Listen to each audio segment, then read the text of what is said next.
I'm going to show you how to quickly and easily make perfect rouleau so you can do really neat button loops and trims. The first thing you need to do is cut your strips. So you need to make sure you cut them on the bias, which means diagonally.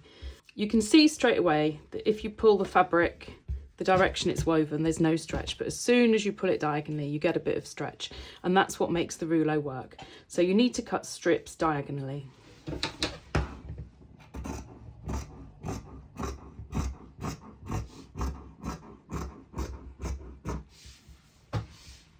Don't worry too much about how wide you do it to start with, because you can always trim it after.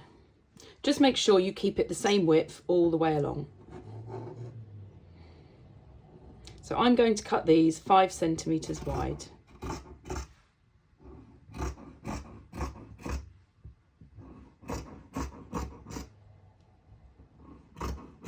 I always think it's a good idea to pin before you start sewing, just because it means you can make sure that there's no twist in your fabric. You don't want to be pulling it on one side and then when you turn it round it's all twisted.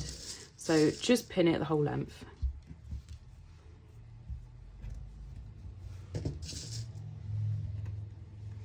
The distance that you need to sew from the folded side is around 5mm, but it's really dependent on what size you want your rouleau.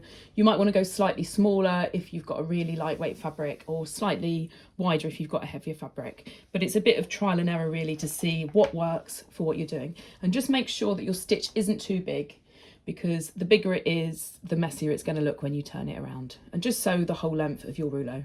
You can either do a series of little ones if you're doing button loops, or just do one big one and cut it up.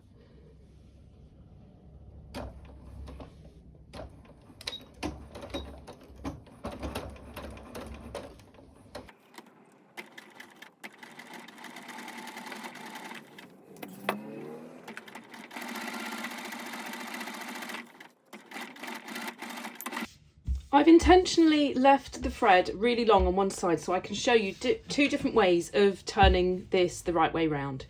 The first thing you need to do is trim it. So this is a fairly heavy crepe silk, so I'm going to trim it quite short, because if not I'm never going to be able to thread it through. If you've got a really lightweight fabric you can leave it a bit longer and then it pads your rouleau out a little bit. So I'm going to try it like this and see how we go. I'm going to cut it in half because I've got 2 different methods to show you for turning it round. The easiest way to turn it is using a rouleau turner that looks like this. They're really cheap, but if you haven't got one, I'm going to show you another way of doing it using the sewing thread.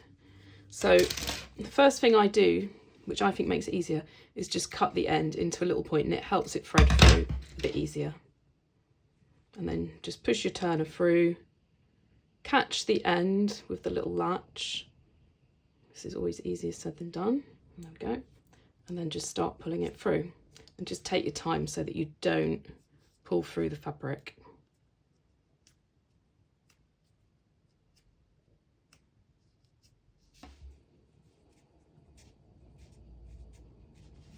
And there we go. Once you're through, you know you're safe, but just take your time so the hook doesn't rip through the fabric.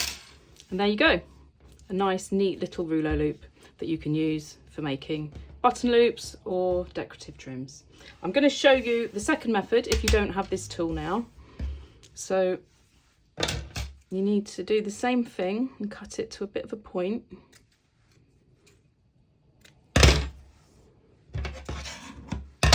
And then using the long thread, just make sure it's longer than your loop.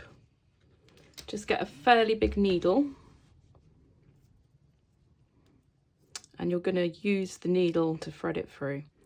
So thread that long thread through your needle, and then use the end with the eye, not the sharp end, because it's more likely to get stuck in the fabric, and just thread it all the way through. And then you can just ease it through, exactly the same method, but just take your time. You can take the needle off at that stage and just slowly pull your loop through. Again, it's quite tricky to get started, but once it gets going, it's fine. It comes out the other side. Again, much easier with a finer fabric, but you've got a perfectly neat rouleau. Now you have everything you need to make perfect button loops.